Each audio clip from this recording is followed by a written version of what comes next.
दीपोत्सव 5 नहीं 6 दिनों का 20 अक्टूबर की रात में होगी लक्ष्मी पूजा और 21 अक्टूबर को रहेगी स्नानदान की कार्तिक अमावस्या। 18 अक्टूबर को धनतेरस है। इसके साथ दीपोत्सव शुरू हो जाएगा।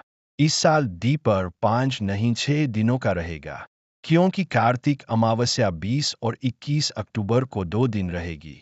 20 तारीख की रात लक्ष्मी पूजा होगी और 21 को स्नानदान की कार्तिक अमावस्या रहेगी। 22 तारीख को गोवर्धन पूजा और 23 को भाई दूज मनेगी।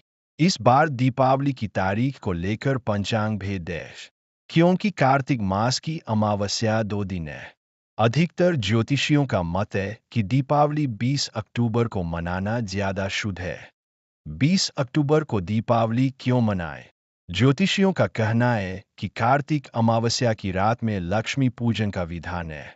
20 अक्टूबर की रात में कार्तिक अमावस्या रहेगी, लेकिन 21 अक्टूबर की शाम को ये तिथि खत्म हो जाएगी। इसलिए 20 तारीख की रात में लक्ष्मी पूजा करना चाहिए। 20 तारीख को अमावस्या तिथि दोपहर 2:25 बजे शुरू हो जाएगी और अगले दिन शाम 4 बजे तक रहेगी। 20 तारीख को ही अमावस्या का संध्या काल, प्रदोष काल रहेगा और लक्ष्मी पूजा करने के लिए ये दिन श्रेष्ठ रहेगा। 18 अक्टूबर को धनतेरस, इस दिन भगवान धन्वंतरी की जयंती भी मनाते हैं। धनतेरस की रात में यमराज के लिए दीपक जलाने की परंपरा है। धनतेरस पर देवी लक्ष्मी की भी पूजा की जाती है। धनतेरस पर घर के नए बर्तन भी खरीदते हैं। 19 अक्टूबर को रूप चौदस को नरक चतुर्दशी भी कहते हैं। इस तिथि पर भगवान श्री कृष्ण ने नरकासुर नाम के दैत्य का वध किया था।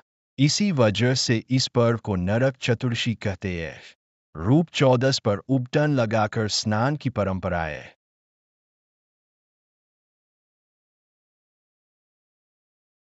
20 अक्टूबर को लक्ष्मी पूजा। मान्यता है कि देवताओं और दानवों ने मिलकर समुद्र मंथन किया था और इस मंथन से कार्तिक अमावस्या पर देवी लक्ष्मी प्रकट हुई थीं।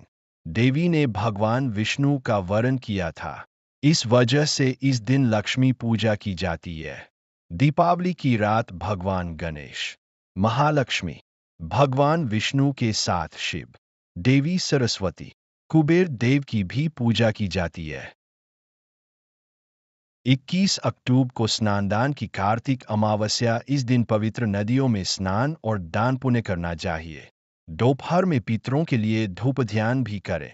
इस दिन शाम करीब 4 बजे कार्तिक अमावस्या तिथि खत्म हो जाएगी और कार्तिक शुक्ल प्रतिपदा तिथि शुरू होगी। 22 अक्टूबर को गोवर्धन पूजा। कार्तिक शुक्ल प्रतिपदा पर मथुरा स्थित गोवर्धन पर्वत की पूजा करने की परंपरा है। द्वापर युग में श्री कृष्ण ने ब्रज के लोगों से कंस की नहीं, गोवर्धन पर्वत की पूजा करने के लिए कहा था। तब से ही इस पर्वत की पूजा की जा रही है। 23 अक्टूबर को भाई दूज। ये पर्व यमुना और यमराज से जुड़ा हुआ है। माना जाता है कि इस तिथि पर यमराज अपनी बहन यमुना से मिलने आते हैं। यमुना यमराज को भोजन कराती है। मान्यता है कि इस तिथि पर जो भाई अपनी बहन के घर भोजन करता है, यमराज यमुना की कृपा से उसकी सभी परेशानियां दूर होती है और भाग्य का साथ मिलता है।